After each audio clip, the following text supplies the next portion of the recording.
बेटा आज हम नौका विहार पाठ पढ़ने जा रहे हैं, जिसमें कि एक पद हम आपको पढ़ा चुके हैं। दूसरा पद है आपका, कभी चांदनी रात के प्रथम पहर में नौका विहार करने के लिए जाता है तो उसने क्या क्या देखा, क्या अनुभव किया, इसका वर्णन इसमें किया गया है। तो सुमित्रानंदन पंत क्या कह रहे हैं कि चांदनी रात का प्रथम पहर, अर्थात चांदनी रात के प्रथम प्रहर में, पहले पहर में हम चले नाव लेकर सत्वर, हम नौका विहार करने के लिए छोटी सी नाव लेकर तेजी के साथ गंगा में आगे बढ़े। सत्वर माने शीघ्रता से। सिकता सी सस्मित सीपी पर मोती की ज्योत्सना रही विचर। क्या कह रहे हैं कि गंगा के तट पर जो बालू फैली, सिकता माने बालू, सीपी माने सबको पता है सीप। तो गंगा में नौका विहार करने के लिए जब ये आगे जाते हैं तो क्या देखते हैं, गंगा तट के सौंदर्य का वर्णन करते हुए कवि कहते हैं कि गंगा तट ऐसा सुंदर लग रहा है मानो खुली पड़ी रेतीली सीपी पर चंद्रमा रूपी मोती की चमक चांदनी में भ्रमण कर रही हो। ठीक है, सिकता सी सस्मित सीपी पर मोती सी ज्योत्सना रही उज्जल, मोती के समान प्रकाश विचरण कर रहा हो, भ्रमण कर रहा हो। लो पाले चढ़ी उठा लंगर, ऐसे सुंदर वातावरण में खड़ी नावों के पाले नौका विहार के लिए ऊपर चढ़ गई और उन्होंने अपने लंगर ऊपर उठा लिए। लंगर क्या होता है बेटा? जब हम नाव को किसी नदी या गंगा के किनारे बांधते हैं तो उसमें एक डोर होती है जिसको हम नदी के किनारे से बांध देते हैं। अगर नहीं बांधेंगे तो नाव बह जाएगी। उस लंगर को उठाने की बात कर रहे हैं। मृदु मंद मंद मंथर मंथर लघुतरणी हंसिनी सी सुंदर।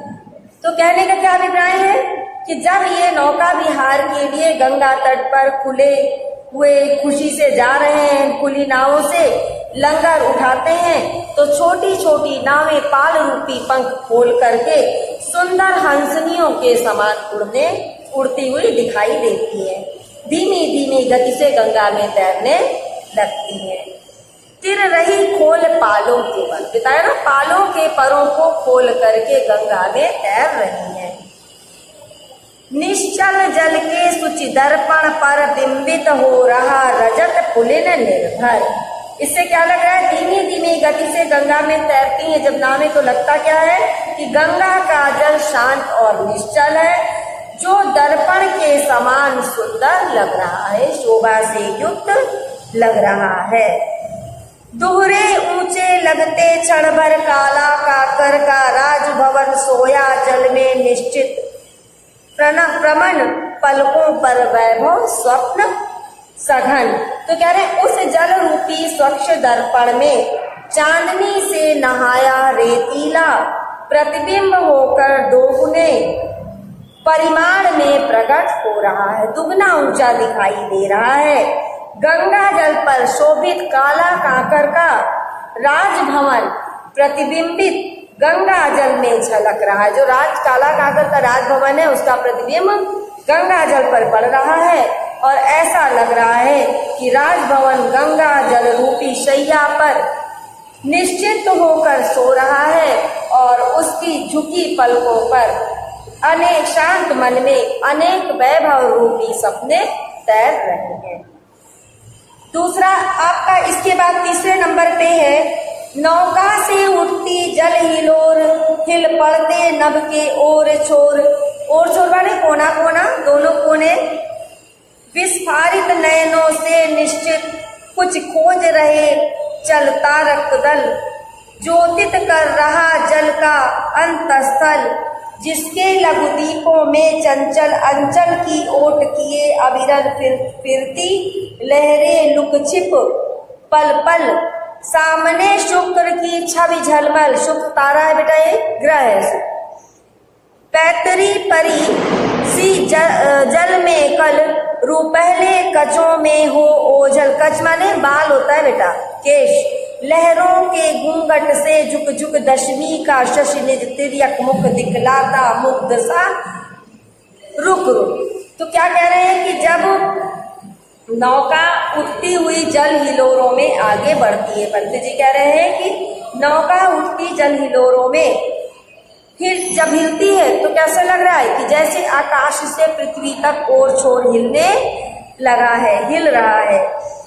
और विस्फारित नेत्रों से, आश्चर्यचकित नेत्रों से, बड़े बड़े नेत्रों से, ठीक है, विस्फारित नेत्रों माने बड़े बड़े नेत्रों से, आश्चर्यचकित नेत्रों से उनके मन में एक अजीब सी प्रसन्नता उत्पन्न हो रही है और ऐसा लग रहा है कि निश्चल कुछ खोज रही है। तारों का समूह इस जलधारा में कुछ खोज रहा है, कुछ ढूंढ रहा है।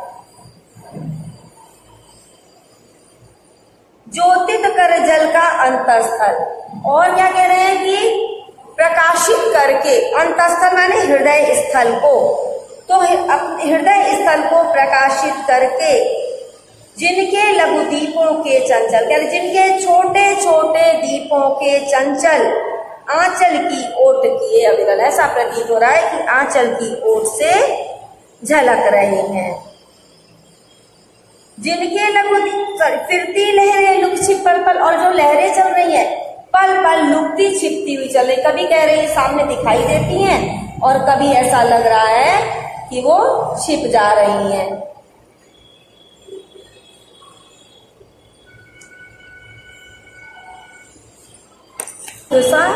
रुक रुक। तो ये क्या कह रहे हैं कवि कि जब हम नौका विहार करने चले तो क्या देखा, नौका के चलने के कारण जल में जो लहरें उठ रही हैं उसमें जो आकाश का प्रतिबिंब पड़ रहा है उससे आकाश का इस कोने से उस कोने तक का ओर छोर हिलता हुआ प्रतीत हो रहा है।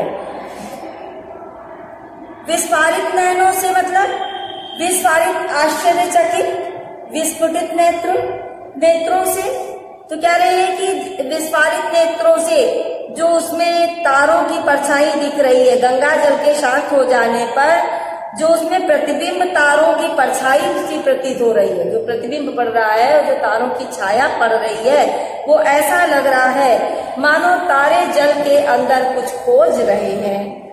ठीक है, जल के अंदर के भाग को प्रकाशित करके अपनी आंखें फाड़ फाड़ कर, विस्फारित नेत्र माने आंखें फाड़ फाड़ कर कुछ खोज रहे हो। इन तारे रूपी लघु दीपों को छिपाए हुए गंगा की चपल लहरें, चपल माने शीघ्र चलने वाली चतुर लहरें इधर उधर छिपती हुई सी प्रतीत होती है, हो रही है। सामने ही शुक्र तारा झिलमिला रहा है और उसकी शोभा जल के प्रतिबिंबित होकर, जल में प्रतिबिंबित होकर ऐसी लग रही है जैसे कोई परी तैर रही है, जो कभी कभी चांदी के जैसे रुपहले अर्थात सुनहले बालों में अर्थात गंगा की लहरों में छिप जाती है। अपने यौवन की अनभिज्ञता से नायिका जिस प्रकार कभी अपने घूंघट को तिरछा हटा करके बाहर देखती है, अपना मुख दिखाती है और कभी घूंघट की ओट में फिर छिप जाती है, उसी प्रकार से गंगा का प्रतिबिंब दशमी तिथि होती बेटा, दशमी का चंद्रमा कभी अपना मुख खोल देता, अपना तिरछा मुख दिखा देता है और कभी लहरों की चंचलता के कारण छिप जाता है। इसमें बेटा शुद्ध संस्कृति खड़ी बोली है, रूपक उपमा और मानवीकरण अलंकार है, रस श्रृंगार है, शब्द शक्ति लक्षणा है, गुण प्रसाद और माधुर्य है। बेटा प्रस्तुत पद्यांश में संदर्भ पूछा गया है, उपर्युक्त पद्यांश का संदर्भ लिखिए। तो इसका संदर्भ क्या होगा कि प्रस्तुत पद्यांश हमारी पाठ्य पुस्तक हिंदी के काव्य से सुमित्रा नंदन पंत द्वारा लिखित नौका विहार नामक शीर्षक से लिया गया है। रेखांकित अंश की व्याख्या कीजिए। तो पंत जी कहते हैं, रेखांकित अंश की व्याख्या कैसे लिखेंगे? पंत जी कहते हैं कि चारों ओर शांत उज्जवल चिकनी चांदनी छिटकी हुई है। आकाश पृथ्वी को टकटकी लगाकर देख रहा है। पृथ्वी शांत और शब्द रहित है।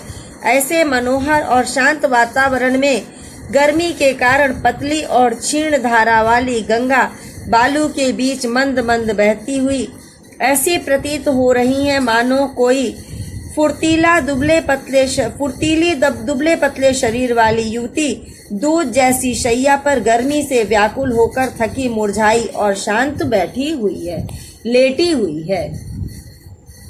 इसके बाद है प्रस्तुत गद्य पंक्तियों में किसका चित्रण किया गया है? तो इसका उत्तर बेटा प्रस्तुत पद्य पंक्तियों में गंगा की सुंदरता का चित्रण किया गया है, गंगा का मानवीकरण किया गया है। गंगा बालू के मध्य बहती हुई कैसे प्रतीत हो रही है? तो गंगा बालू के बीच बहती हुई ऐसी प्रतीत हो रही है जैसे कोई दुबले पतले छरहरे शरीर वाली सुंदर स्त्री लेटी हो, जो गर्मी के कारण थकी मुरझाई और शांत हो गई है। प्रस्तुत पद्यांश में कवि ने अपने आसपास के कैसे वातावरण का वर्णन किया है? तो इसका उत्तर है बेटा प्रस्तुत पद्यांश में कवि ने अपने आसपास शांत और चंद्रमा से प्रकाशित वातावरण का वर्णन किया है।